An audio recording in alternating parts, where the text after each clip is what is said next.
का हो भैया, काहे तू अपना फैंस लोग के दुविधा में रख ले बड़ा बताव। पावर स्टार भैया से हम पूछे के चाहतनी कि भैया की तो तू साफ साफ पोस्ट करवा दो कि गाना ना आई उनका टाइडी के संगे, आ ना साफ साफ पोस्ट ही करा दो गाना आई। तू बतावा ताही लोग पोस्ट कैले बा कि गाना, मतलब चाहने वालों के दिल पे ठेस नहीं पहुंचाना चाहता हूँ, कल चाहूंगा। इसका मतलब गाना आएगा कि नहीं आएगा ये साफ नहीं हुआ। तो मतलब हमनी सन के यह पूछे के चाहते इंसान कि भैया ओने का ओर से बार बार पोस्ट कल जाता कि परेशान मत होइए गाना आएगा ई ऊ, मतलब पूरा एकदम ओने से पोस्ट होता, ओकरा बाद इहो ओने से धमकी होता जे गाना अगर ना आए तो गाना के जौन बोल बा मेन ओकरा के हमनी के वायरल कर देम सन। तो पावर स्टार भैया तू भैया कहिया से दुविधा में रहे लगला, चाहे तहार टीम के जे भी लोग बा, म्यूजिक डायरेक्टर, गीतकार, चाहे तहार मैनेजर साहब बनी वहाँ के केहू भी, चाहे खुद के सब लोग में करलो कि गाना ही कि ना जाओ ना के ले भोजपुरी इंडस्ट्री पूरा धमाल मचल। सारा यूट्यूबर वीडियो बनावता कि गाना आई रोल जाए, या गाना जे पावर स्टार के फैंस बा सब लोग ये गाना ना आवे के चाहिए, अगर गाना विरोध करब जा। तो तारा से हम पावर स्टार भैया ई पूछे के चाहतनी कि भैया तू साफ साफ लिखवा द गाना आई कि ना आई, ठीक बा।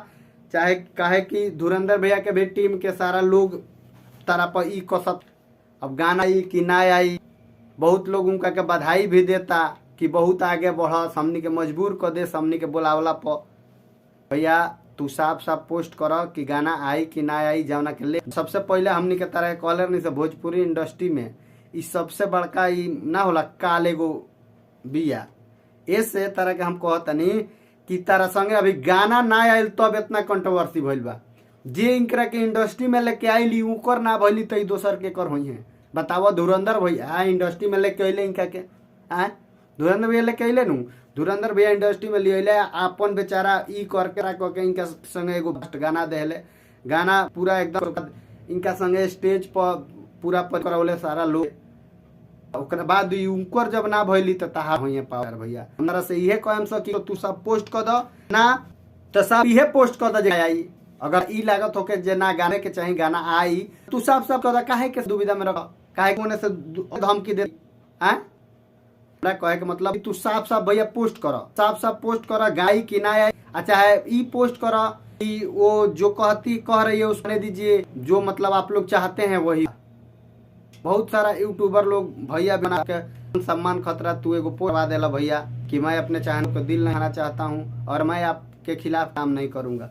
एक भैया ध्यान रखते तू की तो एकरा के आगे ना तो पोस्ट करवा दा गाना आई के दुविधा में सबके फंसैले बड़ा। हम लोग बता दीजिए आज एगो टी सीरीज से गाना लॉन्च भइल बा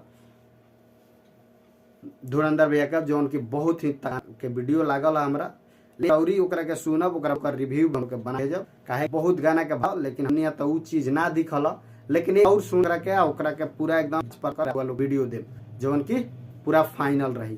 तर वाला वीडियो के ज्यादा से रिकमेंड कर। हम बता दी कि स्टार के संगे गाना गूगल के ना आई, हम इकत गाना नहीं ओकरा बाद होने से इतना ना पोस्ट आवता जवना के लेके हमनी सन के लाइव आवे। बस सब ज्यादा से ज्यादा शेयर करी, लाइक करी, कमेंट करी तक पहुंचा। तू भैया जो लाइव है एगो पोस्ट जरूर गाना आई काहे हम के फंसे यूट्यूबर आपस करत हवे। बाकी वीडियो कमेंट करने के लिए नमस्कार।